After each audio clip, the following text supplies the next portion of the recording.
prisa como nunca hoy, tenía por delante un negocio muy importante. La reunión estaba fijada para las 8:30 de la mañana. Dios mío, ¿a quién se le ocurre reunirse tan temprano? ¿Quién lo inventó? A Juan nunca le gustaron los madrugones y no podía entender por qué las clases comenzaban a las 8 de la mañana y encima había que llegar incluso antes, a las 7:30. Y teniendo en cuenta que vivía bastante lejos de la escuela, cruzando una franja de bosque que orgullosamente llamaban parque y después tomando un autobús casi hasta el otro lado de la ciudad, el pequeño Juan siempre llegaba tarde. Y constantemente recibía comentarios de las maestras.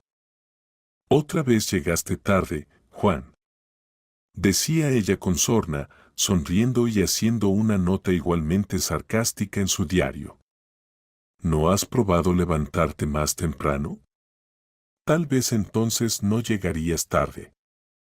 Ya me levanto temprano, más temprano, ¿cómo?, murmuraba Juan, sentándose en su lugar y frotándose el trasero, que seguro recibiría una reprimenda de su padre por la noche. ¿Cómo es posible que no entiendan esto?, pensaba para sí mismo. A la maestra ni se le pasaba por la cabeza que el problema no era a qué hora se levantaba, sino la cantidad de cosas que tenía que hacer antes de ir a la escuela. Y el conductor del autobús, que avanzaba como una tortuga por la ciudad, podría pisar un poco más el acelerador.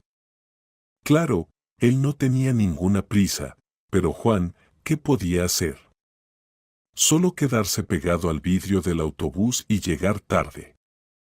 Siempre llegar tarde.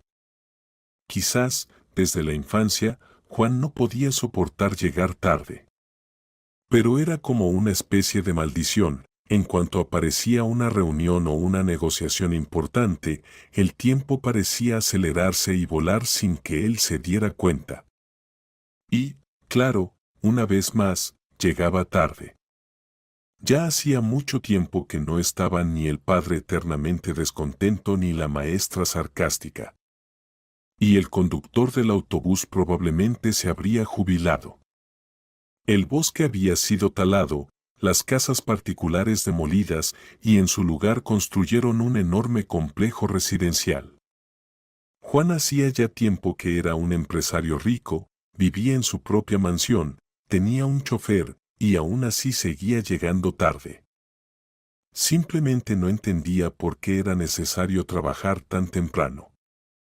Igual que en la escuela, los pobres niños medio dormidos a las 8 de la mañana sentados en sus pupitres. Los niños pequeños terminaban a la 1 de la tarde, los mayores a las 3, y luego toda la escuela quedaba vacía. El eco de los cubos y las escobas de los limpiadores resonaba por los pasillos y las voces rebotaban en las paredes. Juan nunca entendió por qué no podían dormir tranquilamente hasta las 10, arreglarse y llegar a la escuela a las 11. Todos estarían descansados, alegres, listos para aprender. Estaba seguro de que los maestros también serían mucho más tranquilos y amables, enseñarían hasta las 4 y se irían a casa. Sería perfecto. ¿A quién se le ocurrió programar esta negociación a las 8:30? ¿De verdad el precio va a ser más alto o qué? Juan no lo entendía. La cremallera de los pantalones se atascó, la corbata no se podía anudar bien. ¡Qué tontería! Tenía la sensación de que algo sobrenatural estaba retrasándolo a propósito para que no llegara y el negocio fracasara.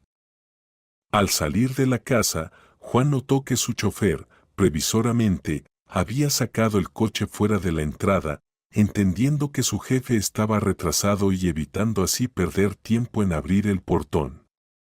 Bien hecho. A Juan le gustaban y respetaba a los empleados como él, aquellos que no necesitaban recibir órdenes constantemente, que observaban la situación y podían tomar decisiones normales, adecuadas y, sobre todo, correctas. Al acercarse al coche, Juan notó de reojo a una gitana cerca del portón. Solo que no se cuele dentro, pensó Juan, luego no habrá manera de librarse de los problemas. Rápidamente abrió la puerta del coche y estaba a punto de sentarse, cuando ella, de alguna manera, apareció cerca de él y lo agarró por el borde de la chaqueta. ¿Tienes prisa?, preguntó la gitana. Bueno, algo así, respondió Juan, algo incómodo. Entonces no te apresures hacia tu propio funeral, dijo la gitana. Juan se quedó helado al escuchar sus palabras. La gitana ya se había dado la vuelta y se alejaba, pero de repente se giró y gritó: «Y cuida a tu esposa». Juan literalmente se desplomó en el asiento del coche, paralizado por la confusión. ¿Qué hacer ahora? ¿Nos vamos, Juan?, preguntó el chofer. Supongo que sí, respondió Juan con inseguridad. Entonces cierre la puerta, sugirió el chofer. Síganos a esa gitana, dijo Juan en un tono tenso. Recorrieron un par de metros hasta la esquina y giraron, pero allí no había nadie. Condujeron unas cuantas cuadras más, pero parecía que la gitana se había esfumado. Era evidente que no podía haber desaparecido así como así. ¿Ahora al despacho?, preguntó el chofer. No, respondió Juan. Después de pensarlo un poco, añadió: a casa. Tomó el móvil, llamó y canceló la reunión, reprogramándola para otro día. Se sentía extraño, llevaba varios días con una especie de malestar, quizá una leve jaqueca. Tal vez es un resfriado, o tal vez algo más, pensó en consultar a un médico, pero a Juan no le gustaban los médicos. Simplemente no estaba acostumbrado a preocuparse por su salud. Su padre era igual, siempre en el trabajo, lloviera o nevara, con cualquier clima. Por las noches tosía hasta quedarse ronco, y su madre lo empujaba a ir al médico, pero él solo respondía: «Vamos, no es más que una tos. Todo el mundo tose». Y luego, ese hombre saludable murió de tuberculosis. En nuestros tiempos, los médicos solo negaban con la cabeza y decían: ¿dónde estaban antes? Podríamos haberlo curado. Su padre parpadeaba, desconcertado, como un niño pequeño, sin entender qué estaba pasando. Después de todo, solo estaba tosiendo. John se dejó caer en el sofá de la sala. ¡Qué día tan desafortunado!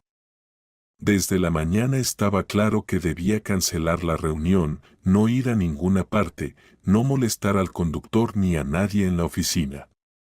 Bueno, lo hecho está. John no dejaba de pensar en la gitana. Era algo extraña. Cualquiera la habría despachado y seguido con sus asuntos, pero él no era cualquiera. Simplemente, por alguna razón, le creyó. Quizás porque hace muchos años una gitana predijo la muerte cercana de su madre de una manera muy parecida. En ese entonces, iban al sur, él y su madre, de vacaciones.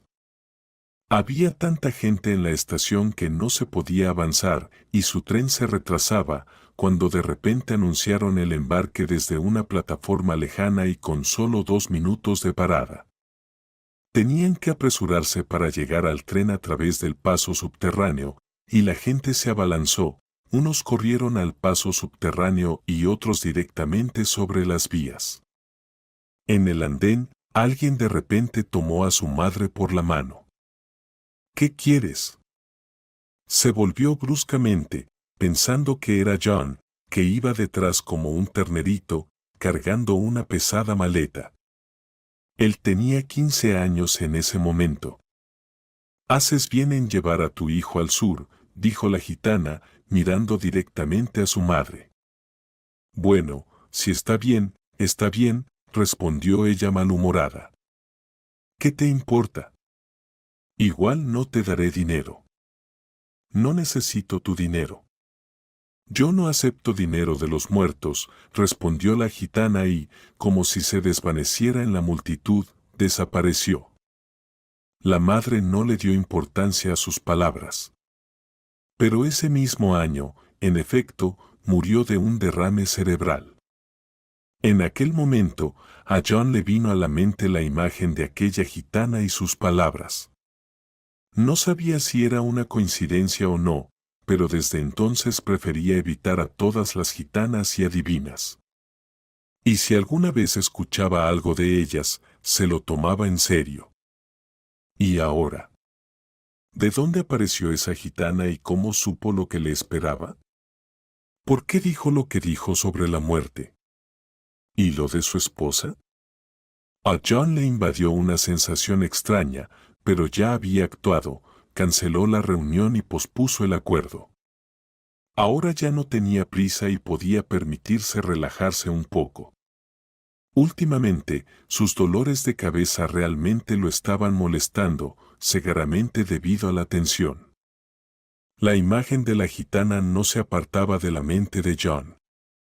Tenía una sensación de que algo no iba bien entre él y Gwen. Llevaban 5 años casados. Antes, después de la boda, Gwen iba a todas partes con él, a todas las recepciones, reuniones, cócteles e incluso a la sauna. Los hombres bromeaban. Qué bien que ella te tiene en sus manos.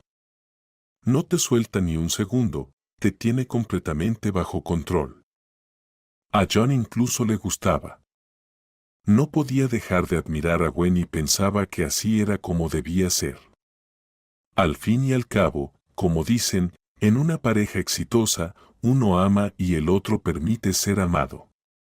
Pero John creía que su caso con Gwen era diferente, que ellos eran de esas pocas parejas en las que ambos se amaban. Al menos, siempre había pensado así. Sin embargo, todo cambió cuando le regaló a Gwen, para su cumpleaños, el sueño de su vida, una pequeña tienda de ropa. Era una tienda muy interesante, situada en la primera línea, en pleno centro de la ciudad. Un buen lugar, con mucho tránsito de gente y excelentes gestores de compras. Y Gwen misma tenía un gusto excelente y entendía de moda como una experta. Ahora John prácticamente no la veía en casa, Gwen estaba completamente absorbida en su trabajo en la tienda. Él había llegado a odiar el día en que decidió cumplir su sueño de tanto tiempo. Y, como dicen, cuidado con lo que deseas. Antes, John no comprendía el verdadero significado de esta frase, pero ahora lo entendía completamente. Hubiera sido mejor que su esposa siguiera detrás de él, pidiéndole ese maldito negocio.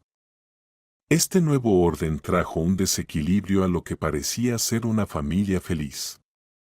Así pasaron 2 años más sin que él se diera cuenta, y solo ahora, acostado en el sofá, John de pronto se dio cuenta de ello. Porque, en realidad, después de 5 años de matrimonio, aún no tenían hijos. Las palabras de aquella gitana parecían haberlo traído de vuelta a la realidad. Y de verdad, ¿en qué estaba Gwen tan ocupada en el trabajo todo este tiempo? Quizás debería investigar más sobre eso. Mientras John estaba recostado en el sofá, reflexionando sobre la futilidad de la vida y hacia dónde los había llevado la rutina familiar, la persona que había sembrado todas estas ideas seguía sentada en unos arbustos en la esquina de su casa. Ion y su chofer habían pasado 2 veces por el lugar, sin sospechar que allí mismo, delante de ellos, estaba aquella misma gitana que tanto querían encontrar. Sara temblaba de miedo como una hoja. El terror le palpitaba en la cabeza. ¿Qué había hecho? Aunque Sara era una gitana de nacimiento, nunca se había dedicado a leer la fortuna ni mucho menos a ganarse la vida con ello. Llevaba mucho tiempo sin vivir en el campamento y era considerada una paria. La habían rechazado por haber dado a luz a una hija sin estar casada. Así habían sido las cosas, se enamoró de un chico, pero la felicidad no duró mucho. Sus hermanos arreglaron las cosas con el amado de su hermana, de modo que él no sobrevivió a su estancia en la unidad de cuidados intensivos.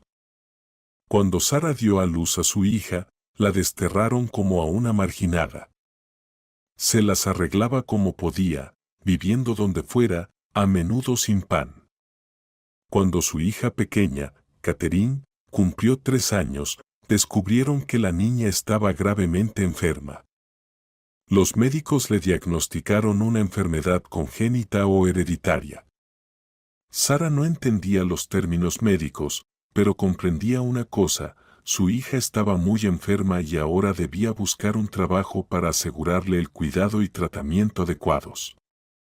Con sus últimos ahorros, Sara decidió comprarse ropa decente, algo que pareciera un traje de negocios, para poder presentarse a una entrevista de trabajo y probar suerte. Sin educación, claro, no la contratarían para un puesto alto, pero ella no necesitaba una carrera, solo quería causar una buena primera impresión, para que al menos la escucharan. En la tienda de ropa de moda, enseguida se fijó en un traje en el escaparate, puesto en un maniquí. Se imaginó cómo se vería en él para la entrevista, arreglada y confiable. Aunque fuera para un trabajo de conserje o mensajera, Sara aún no sabía a dónde iba a postularse. Le gustaría trabajar en una oficina, aunque dudaba que la contrataran siquiera como secretaria, a pesar de que sabía preparar un excelente café. Pero, lamentablemente, no sabía hacer mucho más. Sara no tenía ni educación ni oficio, solo contaba con un enorme deseo de salvar a su hija y encontrar un buen empleo. Eso significaba que debía verse espectacular. Entró valientemente en la tienda de moda y se dirigió a la vendedora. Y entonces ocurrió lo clásico: la recibieron, la reprendieron, la insultaron llamándola pordiosera y la echaron. Ella, sin embargo, no se rindió y prometió que se quejaría ante la dueña de la boutique. ¿Y adivina? Hoy había tenido una suerte increíble: justamente la persona que tenía delante era la dueña de la tienda. Bueno, ¿ya perdiste el impulso? Anda, empieza a quejarte. ¿O acaso no te atreves? Sara comprendió que se había topado con una grosera vestida con ropa bonita y con un aspecto impecable, pero completamente podrida por dentro. Esa mujer ni siquiera se molestó en preguntar si Sara tenía dinero. Y claro que lo tenía, aunque fuera lo último que le quedaba. Pero lo tenía. Fue una humillación tan grande que le dolía hasta el alma. Tanto que le dieron ganas de llorar. No, peor, le dieron ganas de tomar una piedra y romper ese escaparate. Pero Sara pensó en su hija, que estaba en el hospital, en su salud, con la que no podía arriesgarse. Así que se contuvo y simplemente salió de la tienda. La vendedora que se había hecho pasar por la dueña salió a la calle y le gritó cosas a Sara, palabras desagradables e insultantes, pero Sara no miró atrás. Después de todo, ¿realmente importaba lo que pensara una desconocida? Que fuera 3 veces la dueña de la tienda si quisiera. Todo lo que pudiera pensar de Sara era solo su opinión personal. Pensaba y decía tales cosas no por lo que era Sara, sino por lo que era ella misma. Así que todas esas palabras se le regresaran. Sara caminó por la ciudad, observando los escaparates de otras tiendas. Pronto, se topó con un pequeño mercado improvisado y, para su sorpresa, encontró en ese mercado exactamente el mismo traje que había visto en el escaparate de la tienda de la que la habían echado. Sara no podía valorar si el material era del mismo tipo, pero el color y el estilo eran exactamente iguales. ¿Y no era eso lo principal? Y el precio, 3 veces más barato. Como quien dice, no hay mal que por bien no venga. Consiguió comprar lo que quería y, además, ahorrarse algo de dinero. Ahora podía visitar a su hija en el hospital con algunos regalitos y empezar a prepararse para las entrevistas. Pasaron algunos días sin que la llamaran de ningún sitio, pero ella no se desanimaba. ¿Mesera? ¿Y por qué no? Para ese trabajo no hacía falta tener un doctorado en matemáticas ni escribir dictados sin errores. Memorizar el pedido, servir los platos, poner la mesa y luego limpiarla, eso cualquiera podía hacerlo. Y el salario era decente. Además, a veces había clientes adinerados que dejaban buenas propinas. Sara fue a la entrevista de trabajo. Sara se hizo un peinado elegante, se puso el traje y se dirigió a la entrevista. Al entrar al café, de repente se quedó helada. Esa voz, la misma voz que la había insultado aquella vez en la tienda de ropa. Dios mío, pensó Sara, ¿me está persiguiendo esta mujer? ¿Es también la dueña de este café? Decidió sentarse en una mesa cercana y observar. Si la mujer era solo una clienta, esperaría a que ella y su acompañante se fueran para poder continuar con la entrevista. Pero si en verdad era la dueña del lugar, entonces Sara simplemente se marcharía y seguiría buscando empleo en otro lado. No temía ser reconocida, había cambiado totalmente su imagen.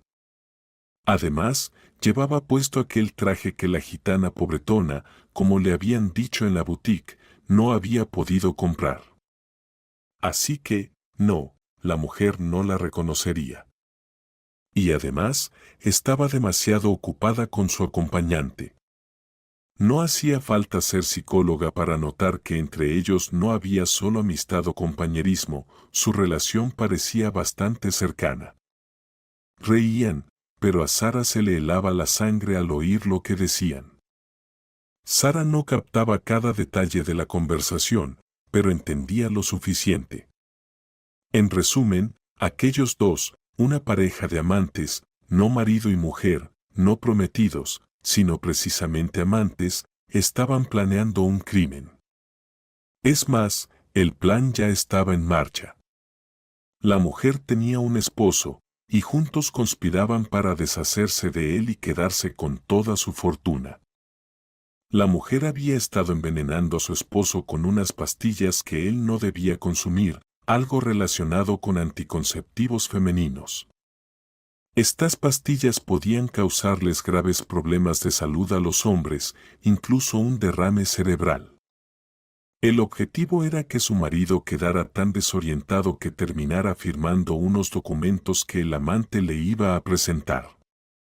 Este amante, que además era un competidor del esposo, deseaba apoderarse de una de sus fábricas.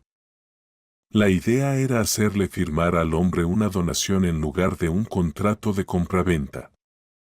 Y después, la esposa seguiría envenenándolo hasta que muriera. Así, ella recibiría la herencia, y podrían casarse. Al menos, eso era lo que Sara había entendido. ¡Qué mujer tan despreciable!, pensó. Sintió una tremenda necesidad de levantarse y darle una bofetada, pero se contuvo. Sabía que, si lo hacía, no solo perdería la oportunidad de conseguir el trabajo, sino que podría meterse en serios problemas. Y además, nada de eso serviría para detener sus planes. Sara necesitaba averiguar quién era el esposo. A juzgar por lo que decían, parecía un hombre rico, si ellos estaban planeando quedarse con sus bienes. Entonces a Sara se le ocurrió una idea, ¿y si en verdad lograba salvar a este hombre? Quizás, en agradecimiento, él la ayudaría a costear el tratamiento de su hija. Sí, sus motivos eran interesados. Pero, pensó Sara, ¿quién no haría lo mismo teniendo una hija enferma? Porque, en el sentido literal, su pequeña se estaba apagando. Todo lo que podía salvar a su hija era una sola inyección. Solo una inyección, pero el medicamento costaba tanto dinero que Sara ni siquiera podía imaginar esa cifra. Pronto, La pareja enamorada se preparó para irse y Sara se enfrentó a una decisión: esperar al gerente y hablar sobre trabajo, o seguir a la mujer para averiguar dónde vivía y dónde estaba su esposo, para advertirle del peligro que se avecinaba. Probablemente, los pensamientos egoístas prevalecieron en esta situación, así que Sara eligió la segunda opción. Los enamorados tomaron un taxi y Sara tomó otro para seguirlos. El amante bajó cerca de una casa y la mujer continuó su camino. Sara la siguió. Por suerte, no estaba muy lejos, de lo contrario, le habría preocupado no poder pagarle al taxista. La dama bajó frente a una enorme mansión rodeada por una alta cerca y una puerta. No había guardias en la puerta, pero se veía claramente que allí vivían personas muy adineradas. Sara regresó a su lugar. Aunque llamarlo casa a esa pequeña habitación en el semisótano donde vivían con su hija desde hace más de un año era difícil. Por lo menos, no tenían que pagar por ella. Básicamente, era el antiguo cuarto de cochecitos o de ventilación, al que los residentes de la casa accedieron a dejar entrar a Sara a cambio de que ella se encargara de recolectar la basura en el área común. Un viejo sofá y un taburete tambaleante, eso era todo el decorado de su hogar. Antes, Sara se alegraba de tener al menos un techo sobre su cabeza y paredes que la protegían del viento, aunque fuera con una pequeña ventanita de ventilación en el techo. Pero ahora, al ver cómo vivían otros, no quería regresar allí, y mucho menos llevar a su hija después del hospital. Ahora, debía decidir qué hacer con el esposo de esa dama de la tienda. Tenía que salvar al hombre. ¿Cómo decirle todo esto? ¿Simplemente acercarse y decirle que su esposa planea matarlo y casarse con su amante? ¿Quién lo creería? Eso solo espantaría a los potenciales criminales. No, aquí se debía actuar con astucia, sembrar una semilla de duda en la mente del hombre y empujarlo a pensar que esa duda había venido de él mismo. Pero, ¿cómo hacerlo? Claro, con adivinaciones. Después de todo, mucha gente cree en las adivinaciones y los horóscopos, si no, no serían tan populares. Sara ni siquiera pensó que había personas que no creían en eso y que si decían que no creían, en realidad dudaban. De lo contrario, su madre, tía y abuela, así como la mayoría de sus compatriotas, ya habrían estado desempleadas desde hace mucho tiempo. Lo único es que no había aprendido el arte de la adivinación. La habían preparado para otra cosa, para el matrimonio, y ella había decepcionado a toda la familia. Se atrevió a enamorarse. ¿Y de quién? Se enamoró de un gajo. ¡Qué atrevimiento! Bueno, se enamoró. Tuvo un hijo fuera del matrimonio. Vergonzó a toda la familia y, aunque la querían mucho y le perdonaban todo, tenían que echarla de la comunidad. De lo contrario, nadie habría comprometido a sus hermanas ni habría dado sus hijas en matrimonio a sus hermanos. Esas eran las costumbres, esas las leyes. Sara no culpaba a nadie ni guardaba rencor. ¿Quién sabe qué habría hecho ella en su lugar? Sara simplemente trataba de no pensar en eso. En resumen, Sara no sabía adivinar. Y no tenía intención de aprender. Su plan era decirle la verdad al hombre tal y como era, pero presentarla de una manera diferente. Luego, que él pensara por sí mismo qué hacer y si debía tomar alguna medida. Se dirigió inmediatamente a las puertas de la lujosa casa. Lo más importante era no encontrarse con esa mujer. Pero, al parecer, todo se estaba desarrollando con éxito. Desde la mañana temprano, Sara estuvo observando las puertas. La esposa salió temprano en su coche y parecía que estaba sola. Después de esperar un poco más, vio cómo las puertas se abrían nuevamente y salía otro coche.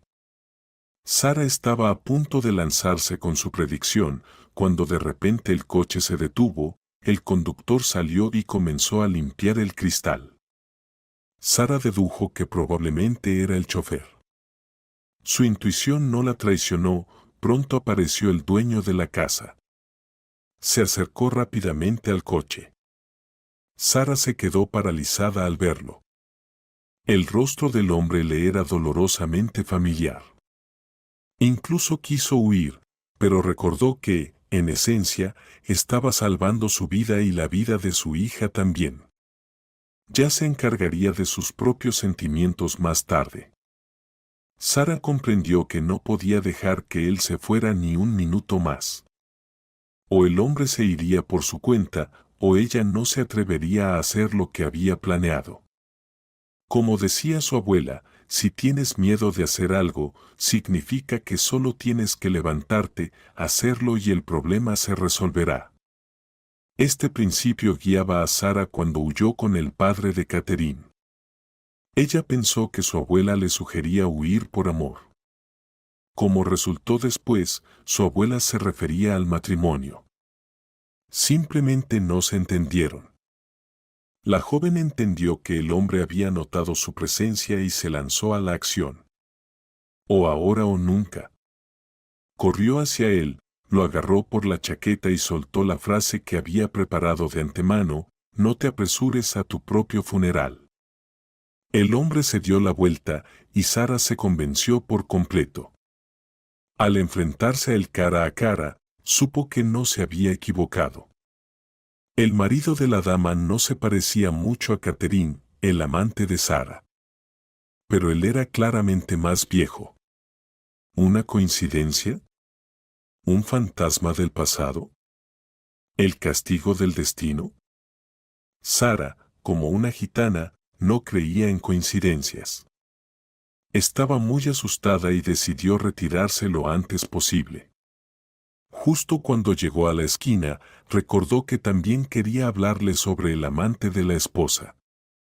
Se dio la vuelta y, sorprendida, le gritó al hombre que vigilara a su esposa. Luego dobló la esquina y se dio cuenta de que no tenía a dónde ir. ¿Y si ese hombre decide perseguirla y preguntarle detalles? Dios mío, no había pensado en eso. ¡Qué tonta! ¿Dónde ir ahora? ¿Qué hacer? A lo largo de la cerca crecían arbustos de boy, usados como decoración y como una cerca natural adicional. Sara, sin pensarlo mucho, se metió entre ellos, se agachó y se quedó quieta. Casi de inmediato pasó el coche del hombre. Significaba que tenía razón, la calle era sin salida, y él no tenía por qué ir allí. Es decir, la estaban buscando. Poco después, el coche pasó de nuevo. Sara escuchó el ruido del mecanismo de la puerta abriéndose y, aliviada, pensó que había salvado a ese hombre. Estaba claro que él había regresado a su casa y no había ido a ningún lado. Sentía como sus manos temblaban de nervios y sus rodillas vibraban. Pero, ¿cómo se presentaría ahora ante él para recibir su agradecimiento? Bueno, parece que ya no había forma. Lo que estaba hecho, hecho estaba, pensó Sara. Así es el destino. Ella misma ganará el dinero para el medicamento de su hija. Solo le quedaba encontrar un buen trabajo. Decidió quedarse un poco más en su refugio para calmarse por completo y luego continuar con sus asuntos. John estaba acostado en el sofá del salón, sorprendido por sí mismo. ¿Qué facilidad tuvo para cancelar esa cita? Al parecer, él mismo no quería ir realmente. Todas las circunstancias desde la mañana habían estado en su contra. Ayer pasó toda la noche discutiendo con su esposa, hoy ella se fue temprano por la mañana y él se quedó dormido. Y, en general, todo salió mal. Su intuición no lo había fallado, pero, ¿cómo sabía ella de todo esto? Lástima que no logró encontrarla. ¿Dónde podría haberse metido? La calle por donde la gitana había desaparecido era realmente sin salida, pero no podía haber ido a parar a casa de algún vecino, ¿verdad? Las puertas y portones de todos estaban cerrados. ¿Y si simplemente se metió en los arbustos y sigue allí? John hacía lo mismo cuando jugaba al escondite con su hermano pequeño. Clark no era bueno contando hasta 100, siempre se equivocaba y saltaba muchos números.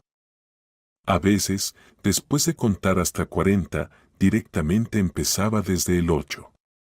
O quizás simplemente el pequeño trasto hacía trampa. El tiempo para elegir un nuevo lugar para esconderse casi se había agotado. Y cuando ya no quedaba lugar donde esconderse, John se metía rápidamente en los arbustos cercanos.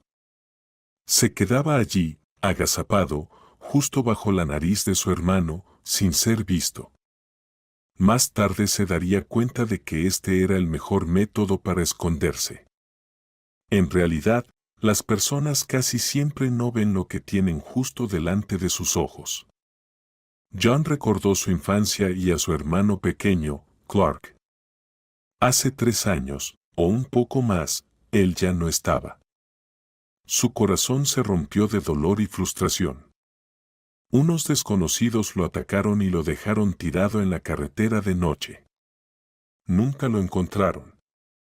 Y el chico justo estaba a punto de casarse, dijo que su novia esperaba un bebé, y todo lo que quería era reunir a su familia y presentársela a su elegida.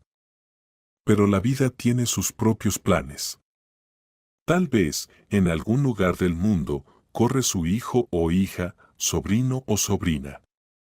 John no tenía hijos propios, pero al menos le hubiera gustado ver a su sobrino y hablar con él. Eso sí que habría sido gracioso. Si él se pareciera a Clark, al menos alguien de su hermano quedaría en el mundo. Lástima que nunca podría conocerlo. Ni siquiera sabía el nombre de esa chica, por lo que encontrarla le resultaba imposible. Pensando en la novia de su hermano, John de repente recordó a la visitante de la mañana. ¿Y si realmente se escondió en los arbustos? Se vistió nuevamente y salió de la casa. Caminó hasta la puerta, dio unos pasos por la calle y se detuvo. ¿Qué estaba haciendo? Esto no tenía sentido, era como si hubiera vuelto a la niñez. Había pasado tanto tiempo, la gitana ya se habría ido hacía rato. Sara sintió cómo sus piernas se adormecían por estar sentada en cuclillas. Ya era hora de salir de su escondite. Con cuidado, apartó las ramas de los arbustos, miró a su alrededor y salió a la carretera, sacudiendo la hierba seca. Caminó en dirección a la parada, dando la vuelta por la esquina de la cerca. Sara se topó cara a cara con el mismo hombre al que había advertido del peligro. Se quedaron mirándose fijamente, simplemente en silencio. Sara quiso correr, pero sus piernas se dieron por el nerviosismo y, de tan agobiada, se desmayó. Pasaron varios días desde ese momento. Sara trabajaba como secretaria para John, así lo habían acordado como tapadera. Sara preparaba su café especial y llevaba de un lado a otro una carpeta con papeles, dando un aire de seriedad al ambiente. La esposa, Gwen, rara vez estaba en casa y no prestaba atención a Sara. Probablemente, ya había olvidado por completo a aquella gitana a la que había gritado en su tienda. John alegó que se encontraba mal. En efecto, se sentía mal. Se disculpó por la negociación fallida y reprogramó la cita con el detective. Y en realidad, había seguido a Gwen. Sara le contó todo palabra por palabra. Ella fue testigo vivo de lo que ocurría. El detective hizo su trabajo de manera sobresaliente. Le entregó a John fotos de su esposa con su amante, y cuál fue la sorpresa de John cuando vio que su competidor en las fotos era el comprador de la fábrica. Y eso solo significaba una cosa: Sara tenía razón. Gwen había tenido un romance con Alex y juntos tramaban algo malo. Además, había muchas fotos en las que su esposa compraba medicamentos muy sospechosos en la farmacia. John estaba preocupado, pero no logró mejorar su relación con su esposa. Desde ese momento, intentó no consumir ningún alimento o bebida a la que su esposa hubiera tenido acceso. Pero, por si acaso, seguía diciendo que se sentía mal y raro, aunque en realidad, de repente, se sintió mucho mejor. En toda esta historia, Sarah fue su único testigo. John no la despegaba de su vista, la protegía como si fuera su tesoro más preciado. Sarah no lograba entender por qué él se parecía tanto a su difunto prometido. Rechazaba esos pensamientos, pero no encontraba una explicación digna. ¿Por qué había tal parecido entre esos dos hombres? Ya no se alejaba del rostro familiar que tenía cerca. Al día siguiente, John ya había fijado la negociación y el trato. Desde temprano, fingía no poder abrir los ojos por el dolor de cabeza.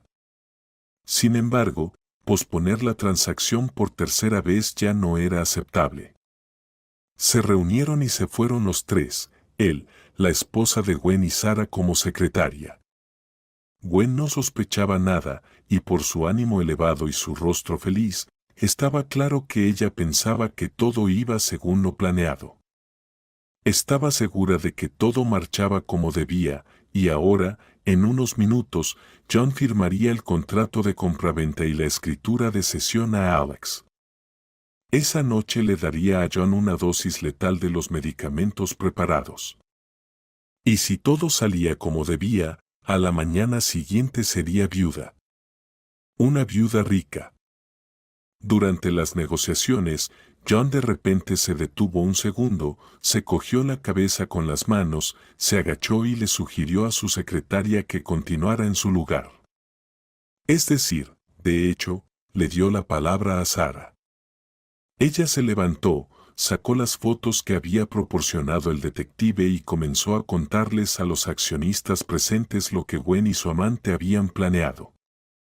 La seguridad detuvo inmediatamente a Gwen, y en su bolsillo encontraron las pastillas que debían convertirla en una viuda feliz. El fraude no tuvo éxito, todo fue descubierto gracias a Sarah. Bueno, y también gracias a una buena casualidad. Si no le hubiera dado por entrar a esa boutique, nada de esto habría ocurrido. Los periódicos habrían escrito sobre la muerte repentina de un conocido empresario debido a un infarto. Y pronto habrían cubierto la lujosa boda de la rica Gwen. Alex, su amante, fue arrestado. Al principio logró evadir la investigación. Por supuesto, con dinero, y se le trató como testigo en el caso. Sin embargo, pronto lo pillaron dando un soborno y también lo encarcelaron. La justicia prevaleció. Ya no había necesidad de seguir junto a John, especialmente porque de sus tareas de secretaria solo podía preparar café. Y en general, John no necesitaba una secretaria. Sin embargo, siempre encontraba una excusa para no dejar ir a Sarah. Ella, antes de hablar de su hija enferma, decidió finalmente aclarar quién era quien realmente. John se sorprendió al descubrir que Sarah sabía sobre Clark desde la muerte de su hermano. John nunca había dicho a nadie que tuvo un hermano. Simplemente, la pérdida era demasiado pesada y la herida en su alma era profunda. ¿Cómo sabía esta chica acerca de Alex? Si se enteró de la esposa y del intento de asesinato por pura casualidad, ¿qué secreto unía a esa gitana con su hermano? Tal vez, al escucharla, John pueda descubrir el misterio de la muerte de Clark, pensó él. ¿Qué sabes de él?, preguntó John, mirando fijamente a Sarah. Sé que lo amaba mucho, y de él tengo una hija, Catherine, confesó la chica. John se agarró la cabeza. Así es como ocurre. Qué coincidencia en la que incluso los gitanos deberían creer. Ahora entendía por qué Clark eligió el momento adecuado. Su novia, la futura esposa, era de una tribu gitana. John comprendió que no debía ser nada fácil sacar a una chica de su entorno habitual. ¿Dónde está? ¿Dónde está mi sobrina? Quiero conocerla. El rostro de John brillaba de felicidad. Sarah no se atrevió a contarle la segunda parte de la verdad, que sus hermanos se habían encargado de que Alex ya no estuviera en este mundo. Bastaba con contarle sobre la enfermedad de la niña. John estaba dispuesto a correr al hospital en ese momento y pagar cualquier gasto, incluso si costaba 1.000.000, 1.000.000.000. Lo que fuera necesario, porque esa pequeña niña era parte de su hermano, lo único que quedaba de él. Estaba seguro de que debía ayudar. Sarah no detuvo el noble impulso de John. ¿Acaso no luchó por todo eso? Pero, ¿por qué se sentía tan asqueada y tan mal por dentro? ¿Por qué de repente quería aullar como una loba acorralada, o enterrarse, o simplemente llorar, enterrando su rostro en la almohada? Sarah se sentía así porque, durante ese tiempo, había llegado a enamorarse de John, de verdad, y parece que para siempre. No podía imaginar su vida sin él. Pero debía callar sus sentimientos. Después de todo, él era el hermano de Alex, un pariente sanguíneo de su hija. No podía permitirse ni siquiera pensar en John, pero no podía obligarse a sí misma. Como se dice, al corazón no se le puede mandar. Sarah estaba dispuesta a dejarlo todo, tomar a su hija y escapar al fin del mundo, a donde fuera, pero primero debía curarla. No podía arriesgarse con la salud de Catherine. Lo que más la atormentaba era no poder contarle toda la verdad a John. Sentía que él también se sentía atraído por ella y que la amaba profundamente. Catherine, tan pronto como salieron del hospital, la llevó a su casa para su rehabilitación. Él pagó todo, incluso lo que era necesario. Sarah apenas podía contener sus sentimientos. Sabía que si John descubría que sus hermanos fueron los responsables y entendía que ella era indirectamente culpable de la muerte de Alex, todo su romance terminaría y él la odiaría a ella y a Catherine. Sarah estaba como entre la espada y la pared, y finalmente no aguantó más. Tan pronto como su hija mejoró, se fueron de la casa de John. Sarah ya no podía cargar con ese peso. Escribió una carta a John. Aunque estaba llena de errores y casi escrita a mano, lo importante de la carta no era eso. Le confesó que eran sus hermanos los culpables de que Clark ya no estuviera, que lo amó y que él siempre estaría en su corazón. Debido a que se negó a deshacerse de su hijo, se convirtió en un paria entre sus propios compañeros. Y ahora amaba a él, a John, y no sabía qué hacer con eso. Sarah regresó a la misma habitación semisótano a la que tanto no quería volver. La única alegría que calentaba su alma era que su hija ahora estaba sana, podía volver a correr, jugar, reír y disfrutar de la vida como cualquier otro niño. Sarah trataba de no pensar más en el pasado, ni en Clark ni en su hermano. Pasaron varias semanas. «Mamá, ¿por qué papá está en la calle y no entra?», preguntó Catherine al regresar de un paseo. «Catherine, estás confundida, ya hablamos de esto, tu papá murió, y tú nunca lo viste». «No, es otro papá, el que me curó». Con las piernas temblorosas, Sarah salió al patio. Frente a su pequeño cuarto estaba John, observándola atentamente. «Así que aquí viven mi sobrina y mi mujer favorita», dijo él. «¿Estás seguro de lo de la mujer?», preguntó Sarah. «Bueno, parece que fuiste tú la primera en escribir sobre tus sentimientos. Pero yo también escribí muchas cosas. Ambos perdimos a nuestros seres queridos. Yo perdí a mi hermano, tú, prácticamente, a tu esposo. Creo que ambos tenemos el mismo derecho a la felicidad. ¡Hurra! Mamá y papá se van a casar. Gritó emocionada la pequeña Catherine mientras salía corriendo al patio.